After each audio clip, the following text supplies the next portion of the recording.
this time. We've had technical difficulties before, but hopefully we don't have any technical difficulties here today. Talking about the sugar diet, whether it's safe, effective, how it's working for people, maybe how it's not working for some. You'll let people filter in here. Popping up for you over there, Eric? It is not, no. Oh my God. Did you get anybody coming in? Oh, okay, I got. Yeah, looks like there's some people in here. Cool. Yep. Looks like we're live. All right, guys, I'm going to talk just here for a little bit, but go ahead and ask some questions. Eric will help me to answer the questions because we get a lot coming in on these lives. So I'm glad you guys are here. Hope everyone's fired up about the sugar diet. It's taken the internet by storm, and rightfully so. So is the sugar diet safe? Well, we know it's effective already because we're seeing a lot of people lose a lot of weight. But is it safe? And how safe is it? One thing you got to keep in mind is that we are depriving the body of some nutrients when we're not consuming as much fat. We are depriving the body of some nutrients when we're not consuming as much protein. So there is that. And there's potential for some muscle loss. And there's a lot of pluses and minuses that go along with every diet, whether it's keto diet, carnivore diet, this diet, or you being on the standard American diet. Even that has some pluses because you get to just enjoy the hell out of food, right? But there's a lot of negative consequences to it. With this particular diet, we have to keep in mind, we have to put to the top tier of our list because America is way too fat. And we need to make people less fat. And this diet gives you an option to be less fat, like nothing you've ever seen before. That's why I'm supporting it so much. That's why I'm behind it so much. This is not a monetary thing. I don't have a book coming out behind this. I don't have a sugar product. I'm not making a lollipop or something. But who knows? Maybe I will at some point. Maybe I will write a book about it because I think it's very powerful and I want to get this out to the masses. But this is not really for monetization. It is nice that people are paying attention. It's nice that this has reinvigorated my YouTube channel, which is awesome. I'm thankful for all you guys being here. But we can't deny the fact that this diet is working really well for people. I just want to give you guys a little breakdown of macronutrients for a second before we start to get to some questions. My macronutrients are as followed. My fat is 30 grams a day or less. My protein is around 100 grams a day or less. I don't really worry about it too much. And my carbohydrates are basically unlimited. I think there's been some days where I maybe had 1,200. There's other days where I probably had 700, 800. I just kind of go by feel and just how much I want to eat. What am I eating on the sugar diet? I eat fruit. So just think of any fruit that you can think of. I eat all of them and any of them not as much as I can, but basically when I'm hungry, and I eat till I'm full with the fruit. I also have fruit juice. I buy frozen fruit. I buy fresh fruit. I like watermelon and berries a ton, so I eat a lot of those. I love cherries. I like dates. Dates are pretty calorically dense, so I really like those a lot. And I'm drinking like smoothies. I'm making smoothies at my house.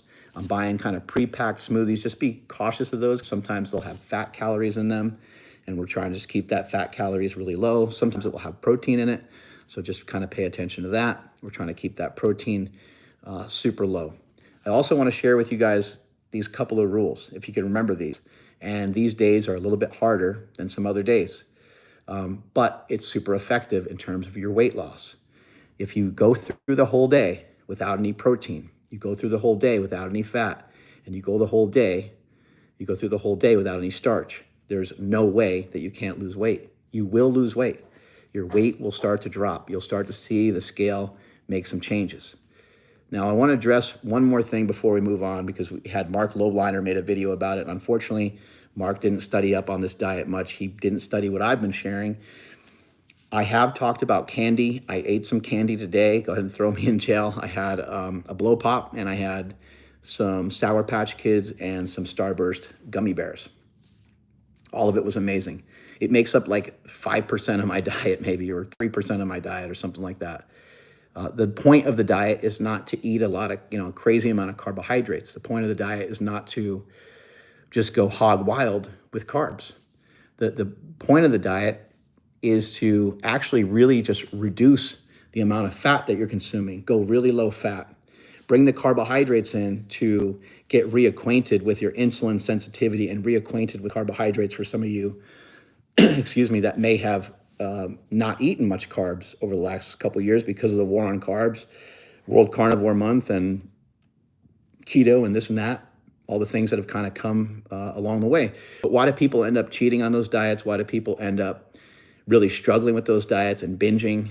It's a lot of times because they have tons and tons of cravings. This gives you a lot of sweet flavors. I'm not saying it's going to completely diminish all your cravings. They're still going to be there, but you get to fill yourself up each and every time. Each and every time you're hungry, each and every time you have a craving, stuff an apple in your mouth, eat an orange, try to replace it with something that's going to give you really good energy. The other part of this is that as effective as this is for weight loss, it's great with energy output. For those of you that are working out and exercising, your energy output's going to be through the roof. You're just going to find yourself just wanting to go on walks more, wanting to do things more. And it could also be that this is kind of getting closer to the summertime, and this happens in every city in America. This time of year, people do want to be outside more. People are a little bit more active. So it's probably not necessarily the diet for me that's encouraging that, but it's the weather here in Northern California that's been pretty beautiful that is encouraging me to get outside a little bit more, not freezing my ass off anymore. All right, so if some questions have popped in, it'd be great if you can read a couple to me over there, Eric. Yeah, so Jesse Padilla asks, do you have any idea how much fat you're consuming personally every day? Personally, every day, I did mention around 30 grams of fat per day. The protein count is around 100. Carbohydrates, I'm not really paying that much attention to them. It's important that you have the protein low, and it's important that the protein is shifted to later on in the evening.